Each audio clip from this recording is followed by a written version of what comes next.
ஒரு மேல்ஸா உங்களுக்கு தான் இந்த வீடியோ. என்னப்பா படிக்க போகிற அப்படின்னு கேட்டால் நர்சிங் படிக்கணும்னு சொன்னால் உடனே என்னையா அதெல்லாம் பொண்ணுங்க படிக்கிற கோர்ஸாச்சு, என்னையா பொம்பளை உள்ள படிக்கிற போய் நீ படிக்கிற அப்படின்னு சொல்லிட்டு கேட்பாங்க. இப்போ பையன் நர்சிங் படிக்க போகிறேன் அப்படின்னு சொன்னான்னா கண்டிப்பாக இந்த கேள்வி தான் எல்லாருமே சுற்றி கேட்பாங்க.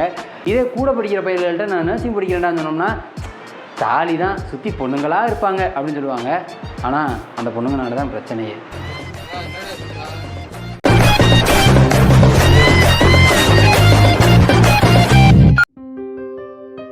என்ன ப்ரோ இப்படி சொல்லிட்டீங்க அப்படின்னு சொல்லிட்டு கேட்பீங்க. WHO 2018 எடுத்த ஒரு கணக்கெடுப்பின்படி இந்தியாவில் 79.5% பெண்கள் வந்து செவிலியராக பணியாற்றுறாங்க.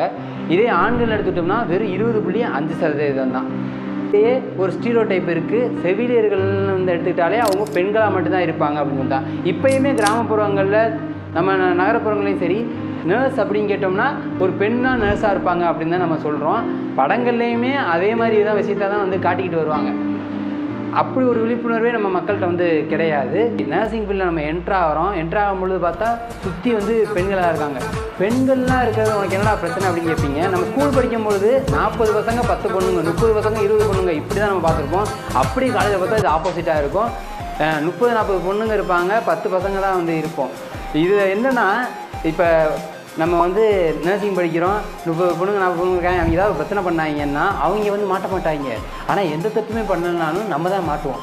அதே மாதிரி அந்த 40 பொண்ணுங்க இருக்க சொன்னோமா, நம்ம கிளாஸில் இருக்க எல்லா பொண்ணுங்களோட பேரும் வந்து நம்ம மேமுக்கு தெரியுமான்னு கேட்டால் கண்டிப்பாக வாய்ப்பு இல்லை. ஆனால் அந்த 10 பசங்க இருக்காங்க பார்த்தீங்கன்னா, அந்த 10 பசங்களோட ஜாதகமும் அந்த மேம்கிட்ட இருக்கும். அதனால் நம்ம வந்து எந்த தப்புமே பண்ண முடியாது. தப்பு பண்ணுறதுங்கிறத விட எதுவுமே பண்ண முடியாது.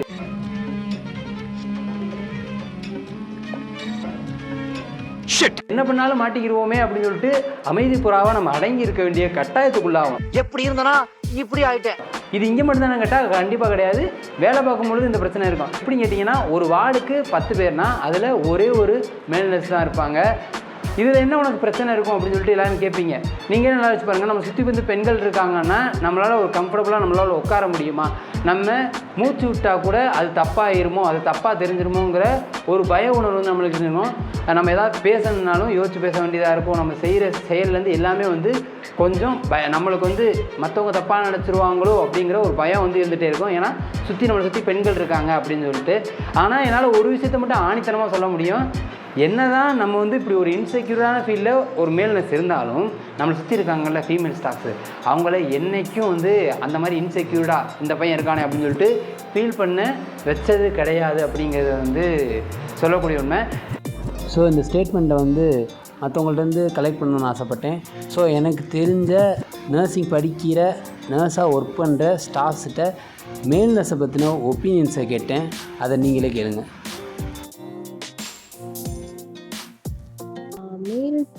நர்சிங் படிக்கிறாங்கங்கிறது நிறைய பேருக்கு இப்போ வரைக்கும் தெரில. இப்போ தான் ரீசன்ட் டேஸில் தான் தெரிய ஆரம்பிச்சிருக்கு. எனக்கே வந்து ஒரு 5 இயர்ஸ்க்கு முன்னாடி தான் அதை பற்றி ஐடியாவே இருந்தது, மேல்லாம் நர்சிங் படிப்பாங்க அப்படிங்கிற மாதிரி. ஸோ ஃபீமேல் வந்து நர்சிங் படித்து வேலை பார்த்து அவங்க ஃபேஸ் பண்ணுற சேலஞ்சஸை விட பசங்க வந்து நிறைய சேலஞ்சஸ் ஃபேஸ் பண்ணுவாங்க.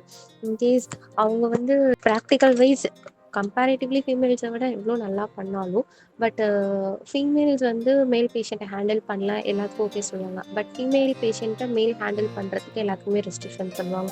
ஸோ இந்த மாதிரி சேலஞ்சஸ்லாம் அவங்க ஃபேஸ் பண்ணுவாங்க. பட் எனக்கு தெரிஞ்ச என் கூட இருந்தவங்க இவ்வளோ சேலஞ்சஸ் இருந்தாலும் அதில் அவங்களோட பெஸ்ட்டை எப்படி கொடுக்க முடியுமோ அதை தான் வந்து நான் பார்த்த வரை கொடுத்துருக்காங்க. ஸோ அவங்க இருக்கிறது எங்களுக்கு ரொம்ப ஹெல்ப்ஃபுல்லாகவும் இருக்கும். நிறையா சுச்சுவேஷன்ஸில் அவங்க வந்து எங்களுக்கு ஹெல்ப் பண்ணியிருக்காங்க. லைக் யங் ஏஜ் பேஷண்ட்ஸை ஹேண்டில் பண்ணுறது, ஈஸியாக வந்து எமோஷ்னல் சப்போர்ட் கொடுக்குறது, அதெல்லாம் பார்க்குறப்ப தெரியும் பசங்க இதெல்லாம் கூட பண்ணுவாங்க அப்படிங்கிற ஒரு தாட்ஸ்லாம் கூட வந்திருக்கு. வந்து ரொம்ப ஹெல்ப்ஃபுல்லாக இருக்காங்க. அதுக்கப்புறம் வந்து எஸ்பெஷலி நியூரோ கண்டிஷன் பேஷண்ட்ஸ்க்கெல்லாம் வந்து அவங்களோட ஹெல்ப் தான் அதிகமாகவே இருக்கும். டாக்டர்ஸோட நிறையவே ஈஸியாக மிங்கிள் ஆகுறது மோஸ்ட்லி மேல் நர்சஸாக தான் இருப்பாங்க. ஸோ மேல் நர்சஸ் வந்து பார்த்திங்கன்னா இப்போ பேரலைஸ்டு பேஷண்ட்லாம் சிங்கிள் ஹேண்டடாக ஹேண்டில் பண்ணுற அளவுக்கு வந்து மோர் எஃபெக்டிவ் நர்சஸாக வந்து இருப்பாங்க. இப்போ ஒரு மேல் நர்சஸ் வந்து இருக்காங்கன்னா அவங்க வந்து நம்மளுக்கு வந்து சப்போர்ட்டாக இருப்பாங்க. ஸ்டாஃப் நர்சஸ்க்கே வந்து நிறைய இஷ்யூஸ் வந்து நடக்குது ஹாஸ்பிட்டலில். ஸோ அதனால வந்து ஒரு மேல் நர்சஸ் இருந்தால் நம்மளுக்கு என்ன ப்ராப்ளம் இருந்தாலும் நம்ம வந்து அவங்ககிட்ட போய் ஷேர் பண்ண முடியும். என்னோட பாயிண்ட் ஆஃப் வியூவில் வந்து காலேஜ் படிக்கிறப்ப ஸோ எங்களை வந்து ஒரு சில ஹாஸ்பிட்டலில் போஸ்டிங் போடுவாங்க. ஸோ அங்கே வந்து ஒரு சில பேஷண்ட்டோடைய அட்டெண்டர் இல்லைனா பேஷண்ட்டே வந்து ஒரு சில இடத்துல இந்த அக்ரெசிவாக பிஹேவ் பண்ணுவாங்க. ஒரு சில இடத்துல வந்து எங்களுக்கு வந்து கொஞ்சம் ரெஸ்பெக்ட் கொடுக்காம ஒரு மாதிரி திட்டுறது பேசுறதுலாம் பேசுவாங்க. எக்ஸாம்பிள் வந்து இப்போ போனோம்னா நவரம்ல ஸோ அங்கே வந்து எங்களுக்கு போஸ்டிங் போடுறப்ப அக்ரெசிவ் பேஷண்ட் இருந்தாங்க. ஸோ அங்கே வந்து ஒரு சில டைம் வந்து அவங்க வந்து பேஷண்ட் சைடில் வந்து இது மாதிரி பேசாதீங்க தப்பு அப்படின்னு சொல்லிட்டு ஒரு சில இடத்துல எங்களுக்கு சப்போர்ட் பண்ணாங்கண்ணா. ஸோ அவங்க இருக்கிறது வந்து எங்களுக்கு வந்து பெனிஃபிட்டாக தானே இருக்குது. இதை பற்றி ரிசர்ச் ஸ்டடியுமே நடந்திருக்கு. இப்போ ஒரு மேல் நர்ஸ் வந்து வேலை பார்க்குறாங்கன்னா அந்த இடத்துல பெண்கள் எவ்வளோ கம்ஃபர்டபுளாக இருக்காங்கன்னு சொல்லிட்டு ரிசர்ச் ஸ்டடியும் நடந்திருக்கு. அதுலேயுமே வந்து பெண்களோட வேலை பார்க்குற செவிலியர்கள் ஆண்களாக இருக்கவங்க மற்றவங்களோட வந்து தங்களோட வேலையை பகிர்ந்து செய்கிறதுலையும் சரி, மற்றவங்களுக்கு எந்த வித பிரச்சனையும் இல்லாமல் நல்லபடியாக நடத்தி கொடுக்குறாங்க அப்படிங்கிற ரிசர்ச் ஸ்டடீஸுமே வந்து என்னால் பார்க்க முடிஞ்சிச்சு. ஸோ உங்களோட கூட வேலை பார்க்குறாங்கல்ல மேல் நர்ஸு, அவங்க கண்டிப்பாக ரியல் ஜெம். இப்போ நானுமே அப்படி ஒரு ரியல் ஜெம் தான். இப்படி உங்கள் லைஃப்பில் உங்களோட உறவாக இருக்க நண்பனை அவங்களுக்கு இந்த வீடியோ ஷேர் பண்ணி விடுங்க. ஒரு அன்பு அப்படி பகிர்ந்து விடுங்க. அதே மாதிரி நர்சிங் ரிலேட்டடாக இல்லை என்டர்டெயின்மெண்ட்டாக ஜாலியான வீடியோலாம் வேணுமா மறக்காமல் நம்ம சேனலை சப்ஸ்கிரைப் பண்ணிக்கோங்க. தேங்க்ஸ் வரதுக்கு இட்ஸ் மீ பாவா.